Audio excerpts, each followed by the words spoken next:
Call the meeting to order. Do a roll call at this time. Mayor Pro Tem, are you here? Ms. Ramberg? Mr. Anderson? Mr. Barnett? Ms. Spears? Here. Mr. Waddell? Chair is here. Okay, start with consent agenda. C1 is approval of the minutes. C2 is a resolution authorizing the city manager to execute the second contract extension of the 2020 Annual Needs Sidewalk Rehabilitation Program with Jimco Construction Company Incorporated of Smithville, North Carolina, and to increase the contract amount by $702,586. I got a question. Yes, sir. Mr. Rumbar? It was just a little bit confusing reading all the, let me get to it, the change orders and what have you. And then I see the place where they're going to be, the work's going to be done. Is that the work in its entirety? Those that are Fred Royal okay, good. can speak to the contract particulars.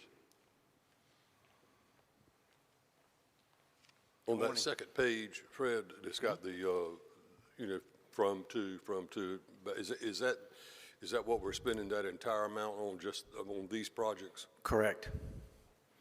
Yeah, it's like a gap. Those are all gap areas where sidewalks need to be repaired, essentially, and ramps need to go in. Okay. Well, I hope we can get some of those gaps filled other than downtown Wilmington, Correct. because we got a lot of them, and we've been crowing about them for the longest time, these goat paths all over town. Okay, I just want to make sure everybody hears that. That needs to come back to us pretty quick. Yes, sir, Ms. Anderson. How do we, I know there's some old, probably behind on it, I'm sure every city is, ADA kind of compliant stuff with the ramps you're talking about. Mm-hmm. Are we under the gun there, or are we under our own gun? Are we just, in other words, is there somebody we're trying to please other than ourselves? Another layer of government? I believe what we're doing is whenever we see that there's a problem with a ramp in terms of not meeting ADA compliance and we're already in the area fixing a sidewalk, we'll go ahead and fix the ramp as well to make it ADA compliant. Let me use an example. Like, near where I live, last week they put in 2 ramps, and it's quite it looks great. But they put a wall for one person's home, where that, now, anyway, nice job, but it's also kind of was like not needed. It was fine.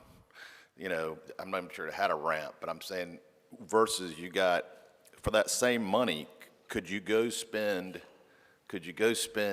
that money to fill in a goat path that 300 students use on Wilshire, or 10 feet or 20 feet? I just don't know how we prioritize. It's like sometimes we're doing stuff that's taking something from here to luxury, whereas something else is in dire need.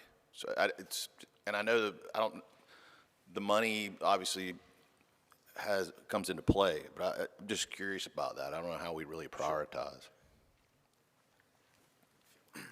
Mr. Anderson, just to clarify one of your earlier questions, when we resurface a street, we are obligated by the ADA federal rules to go in and make sure that those ramps, if they're not in place, we put them in. If they're out of compliance, we have to bring them up to compliance.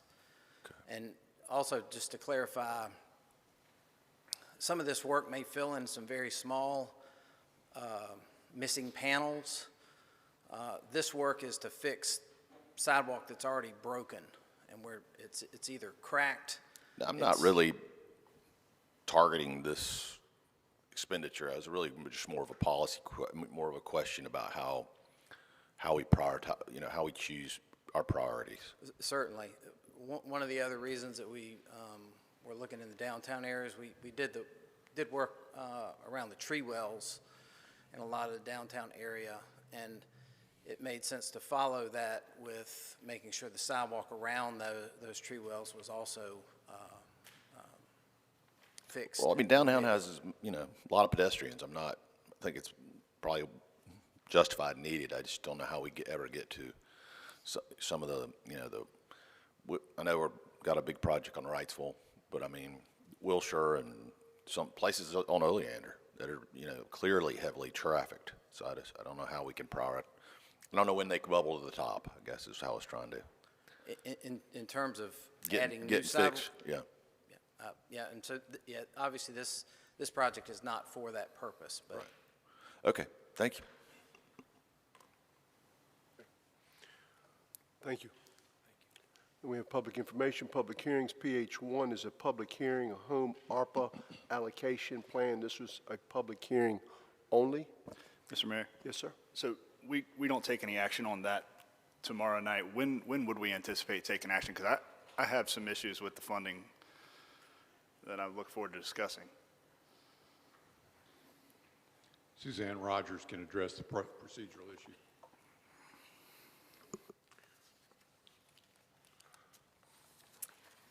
Good morning. Tomorrow, as the mayor said, is a public hearing. We're also in a public comment period.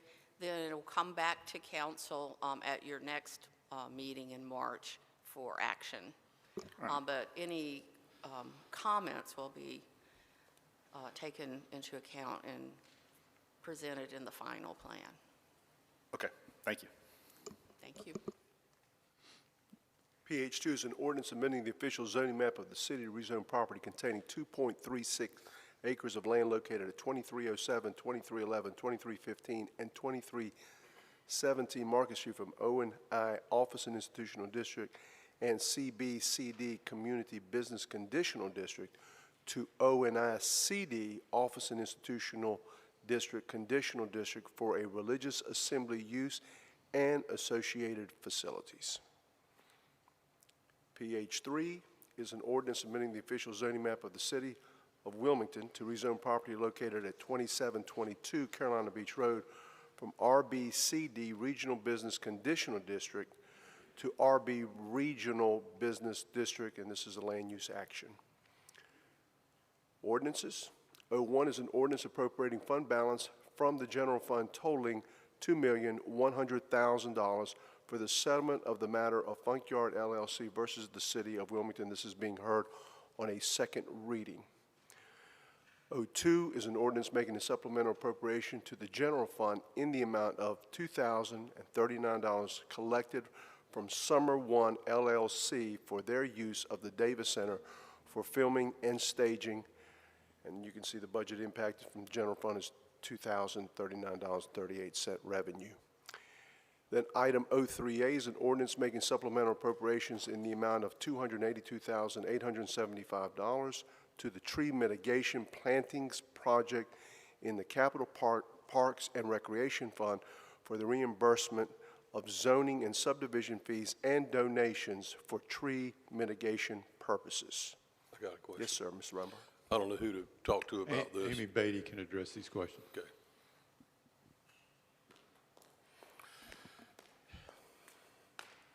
Good morning. This is triggered by the growth of the surrounding commercial. I think it's accurate to say that, yes. Okay. So these are pay in lieu Pardon?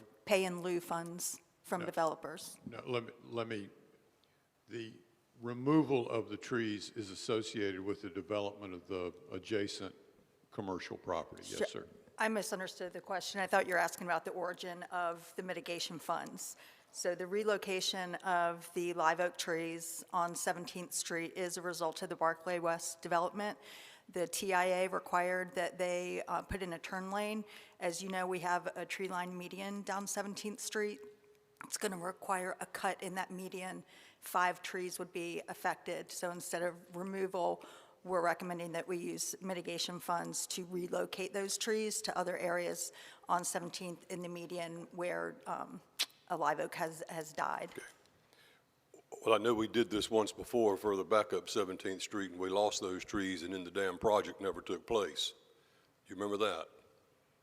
I'm sorry, I do not. What was the property that they were going to do there was a shopping center that was going to be built there right behind, by John Barry, On Pine Okay. Valley. Y'all don't I- remember I that? We do. took 5 damn oak trees down. I do remember that. Okay. Yeah, it was there, but now it's gonna be something else. And that was prompted by, that guy was required to do it, but he never paid for it. He didn't have to pay for it. I just have a little bit of an issue. How much is the city gonna be out by relocating these trees because of development by a developer? Is it $182,000? That's the taxpayer? That's I have a cor- problem with that. I mean, I don't care where the money's coming from, mitigation or what. I mean, we wouldn't be moving those trees were it not for the fact that they're developing. They should pay That's for it. correct. I don't want to see the trees go. Believe me, I'm big on that, and I hope that they'll survive. But I just have a real problem with the taxpayer having to pay to relocate trees because some developer is requiring it to be done. Understood. Just duly noted. I have a quick maybe follow-up, and it's maybe more for my clarification, but how is the tree mitigation fund funded? Pay in lieu fees from developers. Okay, so it's being paid by developers, just not by this developer? It's not directly tied to Right. this developer. Then I have another question for the tree mitigation fund. This is really separate from this, but I've been approached by folks who say, listen, we're required, to pay in lieu on a development to take down these trees. We would kind of rather than pay in lieu into the tree mitigation fund, where it goes for whatever purpose, to put that money back into our development on our own trees, maybe at a higher caliber, right? So we have a caliper tree that we require that would be replanted elsewhere.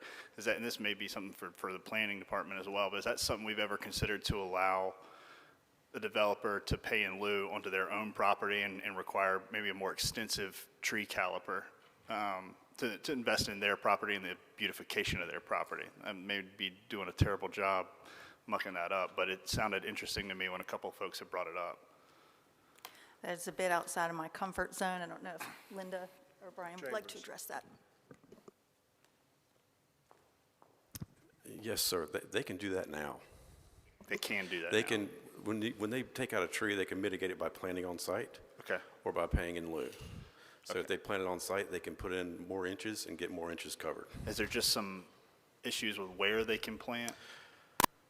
Some sites, there's just no room to plant the trees. That's why Gotcha. you have a payment in lieu. So Gotcha. the funds will be used to plant trees in other locations. If there's room on site, they typically try to plant, but they can also plant bigger trees to get more credit for those, for the Okay. ones that are removed. So that exists now in our Yes, sir. Okay, thank you. Yeah. Any other questions? Okay, and then 03B is the resolution authorizing the city manager to enter into a contract with Environmental Tree and Design Incorporated in the amount of $182,875 to relocate the 5 live oak trees. The resolutions, R1 is a resolution amending the Wilmington City Council's Rules of Order, and this is continued from our January 24th meeting. R2 is a resolution authorizing the city manager to enter into amendment number 1 of the security services contract for downtown facilities with Safety and Security Services Incorporated for $81,199.20. Budget impact is ARPA's got $52,412, parking fund is $12,000, general fund sundry is $16,788. That's where it's coming from. And then R3 is a resolution in support of allowing Carolina Beach and Riceville Beach to use traditional sand sources for beach renourishment. And I think Councilmember Waddell, who sits on the Beach and Waterway Commission, is bringing that forward to the City Council. And that looks like that concludes this agenda. Mr. Mayor, we have a couple of items for you this morning. I'd like to start, though, by allowing Mary Vigue to introduce a new employee. Morning, Mayor, Mayor Pro Tem, members of council. I would like to take this opportunity to introduce our new city auditor, Michelle Barber, she is on her second week and has come back, so we're excited about that. She comes to us from UNC Wilmington, and we look forward to working with you as we move forward. So just wanted to introduce her to you this morning. Thank you, Mary. Welcome aboard. Mr. Mayor, we're going to start this morning's presentations with a presentation from Chief Williams regarding a Sable program update.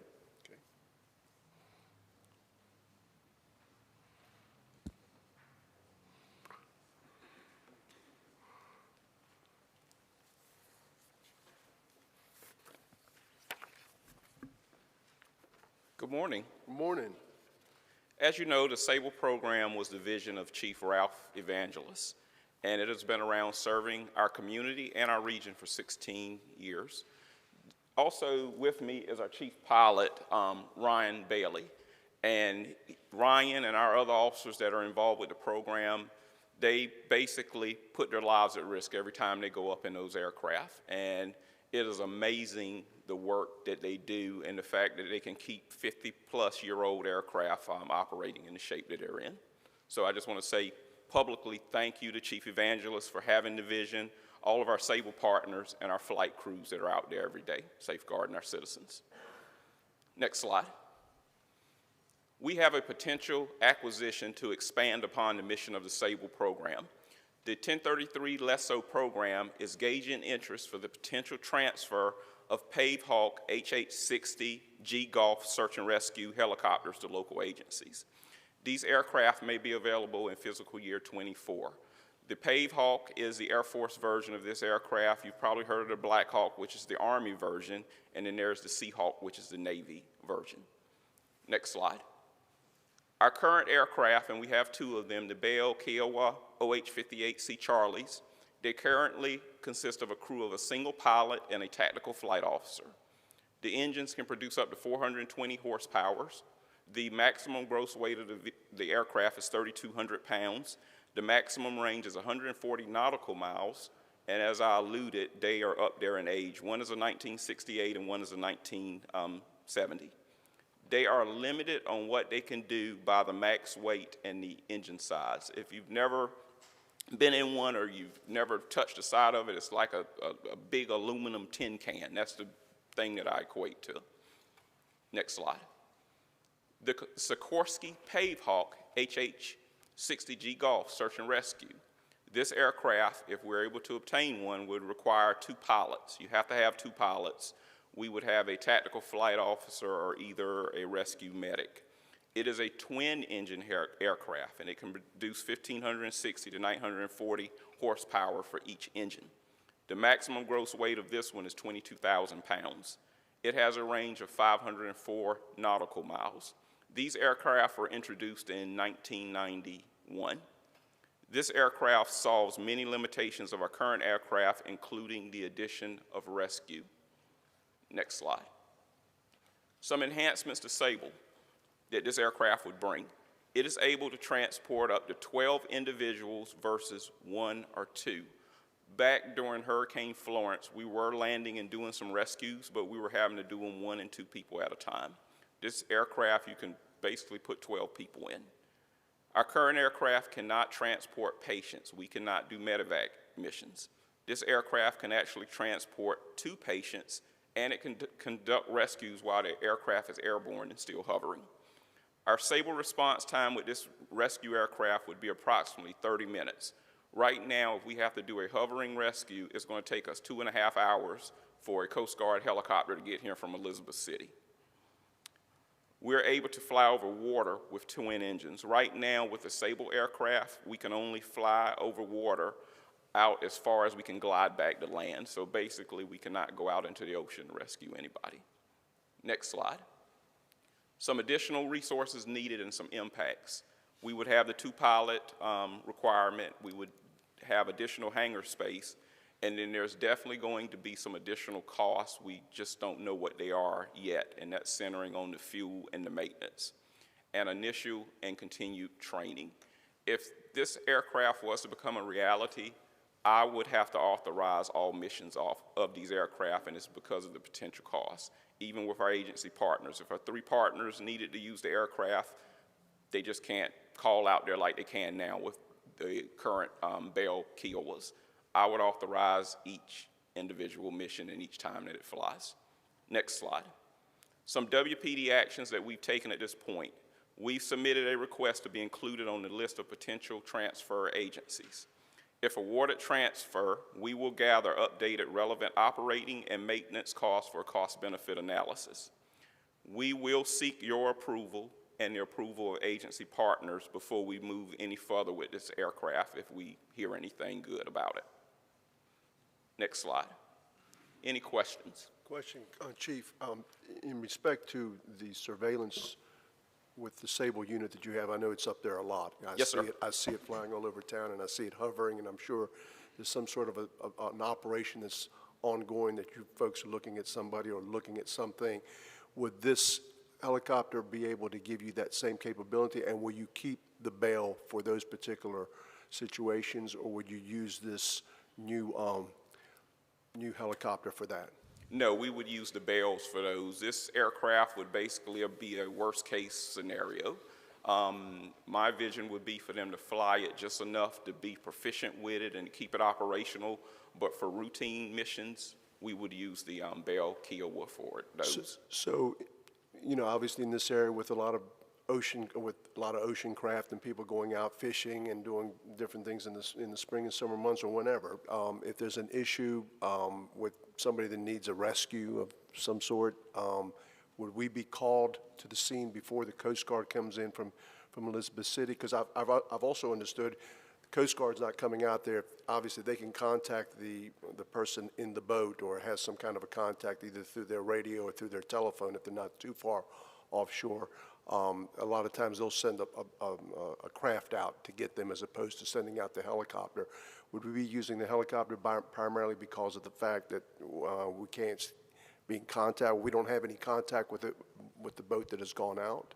It would have to be a life safety concern before we launch this aircraft. We're not going to use it as a tool of convenience. It's going to have to be one of those worst case life safety scenarios before we would launch it. And you have talked to the sheriff of Pender and New Hanover County, and they're all on the same boat on this? Yes, sir. All the Sable partners are aware of this, and I've verbally had the conversations with them. Okay, very good. Thank you. Mr. Anderson? And then going back. Chief, it all sounds pretty good. Is the program like to the military? They're kind of become obsolete, and they're going to upgrade, and the cost will be. I mean, what is one of these going to cost us? Yeah, I don't know why the military is getting rid of the actual aircraft or actually considering getting rid of them. The cost will be nothing to acquire the aircraft. There may be some transport cost on getting it here, but it will be just like all the other equipment that we receive through the 1033 program. So I love the idea. I guess what I worry a little bit about is, you know, we have the lack of a word. We have the equipment, but do we have the personnel, and do we have the training? So all of a sudden, you're in one of these worst-case scenarios. You got 2 pilots, so we're going to have another pilot. You mentioned that. But, I mean, you mentioned 2 beds. I mean, don't you have to have someone trained up pretty good on extraction and almost like a medic-type person to attend to them? And aren't we kind of getting into EMS, or will we take EMS with us in that scenario, or what would be have you gotten that far? Good question. We have several officers within our department that are former military, and I'm quite sure if we looked into our other Sable partners, that would be our first option. We would check with all of our Sable partners to see if they have personnel that are capable of doing this. If we don't have personnel within Sable, then we will start reaching out to other regional partners in the fire and EMS disciplines.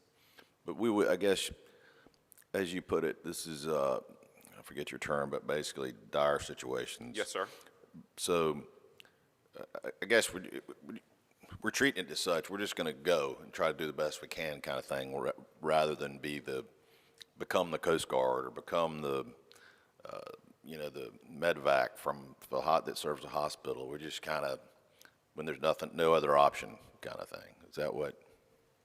That's how I envision it. The best way is looking at a patrol car now. It's a Dodge Charger. You can only get 4 people in that. This will be like our 15-passenger van for worst-case scenarios. We don't drive a 15-passenger van every day, but we have access to them. And current pilot, I didn't write down his name, but thank you, by the way. But are you trained? Is he trained on? Would he have to take training classes, or is this something he can fly now with a partner? with Our the co-pilot? former chief pilot, who is still around, is checked off on the Black Hawk, and he would have to check him Train him. off and qualify him on it. Okay, thank you. Mr. Waddell?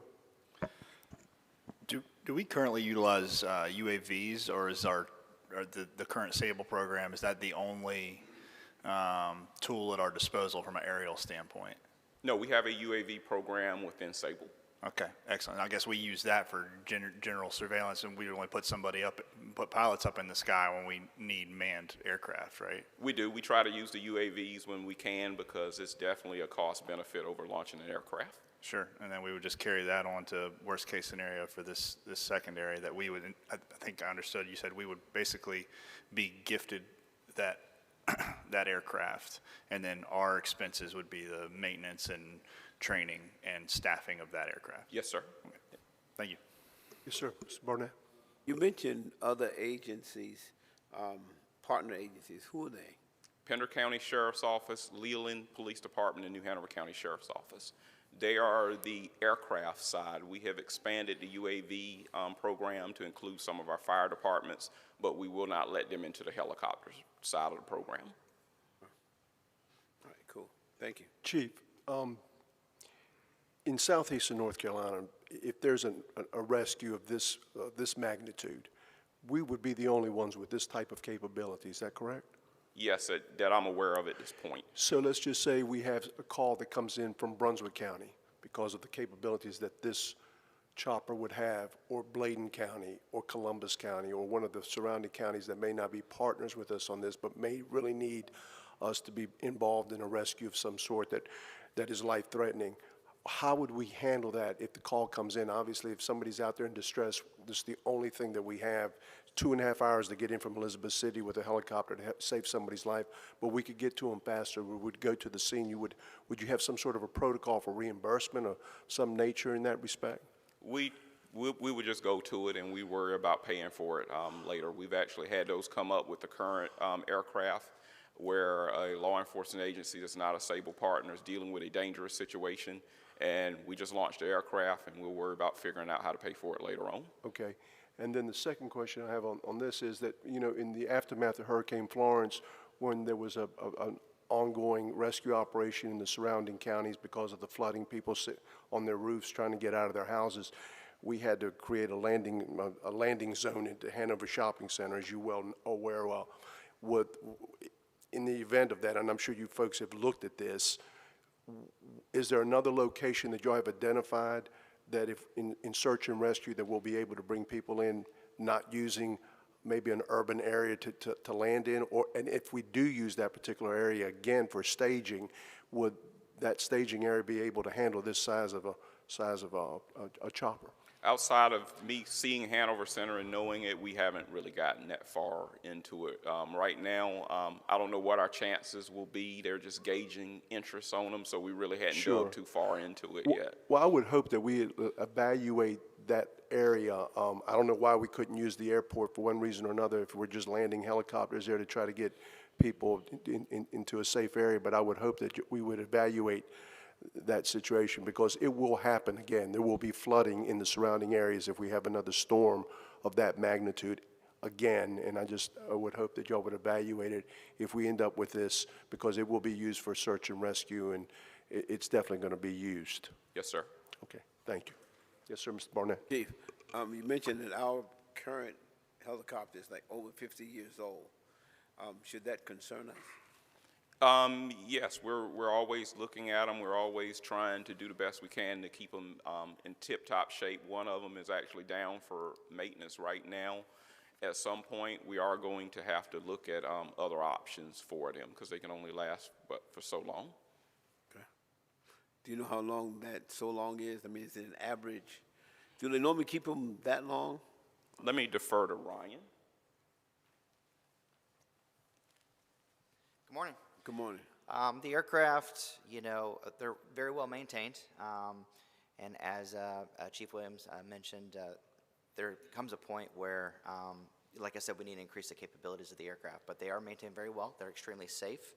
I hate to say indefinitely, but there is a finite amount of time before we'll have to look at other options just regarding parts and stuff, because the aircraft is over 50 years old. Okay. All right, thank you. Thank you. Other questions? Any other questions? I do. Yes, sir. Chief, Yes, sir. first let me just say, I like your new spring attire that you on us this morning. But on a serious note, do we have any other military equipment in our possession, and could you tell us how we use it? Yes, we have some firearms, and we're not using those. I think most of them are in storage, and we're trying to figure out how to turn them back into the military. And we have 2 MRAPs, which are mine-resistant ambush protection vehicles. We received them in 2019, right after Florence, and when they came to us, they were tan. They were fully militarized. One of them actually had a turret on it. We removed the turret because I did not want a turret in the city of Wilmington. And we shipped the turret to another police department that wanted it. The other one had a bunch of sensitive electronic equipment in it that I felt we didn't need for the city of Wilmington, so we removed all the electronic equipment and we took it to Jacksonville and gave it to the Marine Corps to do whatever they wanted to do with it. Most agencies that get those vehicles, the first thing they want to do is paint them matte black and make them tactical vehicles. We took a different approach. It cost us a little money, but we sent ours over to Mike's body shop on Castle Hayne Road, and we had ours painted to match patrol cars. They're black and white. We put rescue on them in bright red letters. We put blue reflective chevrons on the back of them, and we made it perfectly clear that they would only be used for storm response. They have 25,000-pound winches on the front of them, and with snatch blocks, we have a 50,000-pound pulling capacity on each vehicle. And during 2020, when things got intense with the protest, I purposely kept those vehicles in their building, and they were not used one single time. And the only thing that they will be used for, as long as I'm chief, is hurricane response. Thank you, Chief. Thank you. All right, Chief, thank you very much. All right, have a good day. You do the same. Thank you. Mr. Caudle? Mr. Mayor, our second presentation this morning is an update on the MLK Center gym expansion. And I think Mike Naklicki, no, I'm sorry. I don't even have a list here. Matt Hart will overview this item for us. Thanks, Matt. Good morning, Mayor Saffo, Mayor Pro Tem Margaret Hayes, and members of the council. I'm here today to provide a brief project status update to the council of the MLK gym expansion. Next slide. So to refresh everybody's memory, the new floor plan consists of a gym addition and renovation, a lobby addition, a new family restroom, new men's and women's restroom, additional office space, additional storage for new equipment, and a new high school size gymnasium that equals a total increase of 11,275 square foot. Next slide. So another refresher, this is a rendering of the interior view of the gym. So we're looking northeast.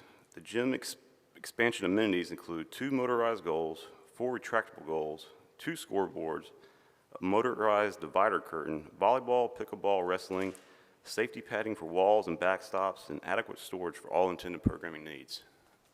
Next slide. So on February 15th, Parks and Rec, with the assistance of engineering, had a community engagement event. We had a drop-in session from 5 to 6:30 p.m.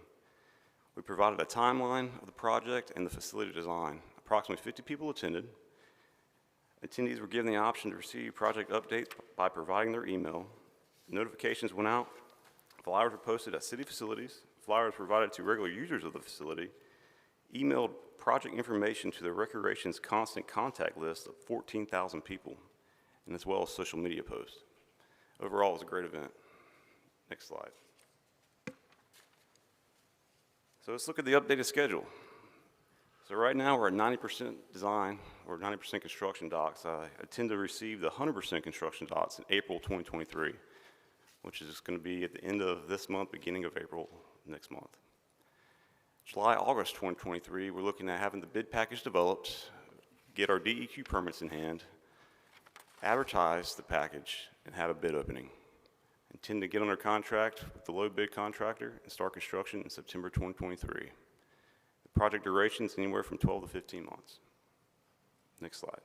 Can you, excuse me for 1 second, can you go back? So we do need to get a DEQ permit. Right now, it's in process. It's a 90-day turnaround, and this schedule right here is for stormwater. This is all due to stormwater. Yes, sir. Yeah, and this schedule represents the worst-case scenario if we have to do a resubmittal for a 90-day turnaround. Okay. Next slide. Oh, here we go. All right, meat potatoes. That's what everybody wants to see. So our latest cost estimate, we're looking at the gym addition at $4.2 million, the alternate kitchen renovation coming up under $1 million. We have construction contingency at 5%, and our total development cost right now is about $0.8 million, with the total project cost at 6.2. Currently, our total budget available is 4.4. As you can see with our estimated construction costs, development costs, and total project costs, we do have an estimated funding gap of $1.8 million. What we presented back in August at 30% design was a funding gap of $2.6 million. So right now we're doing a lot better than what we were a few months ago.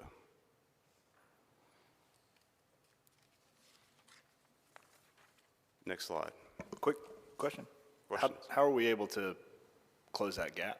I mean, that's great, but was that just we were shooting from the hip a little bit on our pricing, No, and as we kind of nailed it down, we were able to see where we really stood? That and the market volatility came down a little bit. You know, prices of materials actually stabilized. We looked at different methods for the veneer facade walls, and actually were able to reduce some costs there. We did have a third-party review team looking at this project that provided some very good suggestions on constructability methods, and we were able to utilize them to reduce the cost. Great work. Yeah. So question, I'm sorry, the date of construction, start of construction is September 2023. So July and August is when the bid package is coming out, or the bid package has already been done? No, so we're going to 100% docs in April, and then it's going to go to purchasing, which they're going to have about a 6-week turnaround, and then it's going to go to legal because we have ARPA funding involved with this. So we're thinking around, estimating around 8 weeks sitting in purchasing and with legal, and in that time we're going to have our DEQ permit in hand so we can advertise and hold a bid open. So this could still come down in cost based on what the market conditions are for construction. Absolutely. I think you'll see better. I think you'll see that gap coming down closer. We're still holding 10% design contingency. I in that number understand, too. but the market is changing every single day. Yeah. That's good. I hope to come back with better news in think September. you will. Question. Yes, sir. I didn't see a rendering for that kitchen. We do not have a rendering for the kitchen, sir. I have some design plans I can share with you. Please do. Understood? Any other questions? Yeah, because that's a really integral piece as well, and so we don't want to.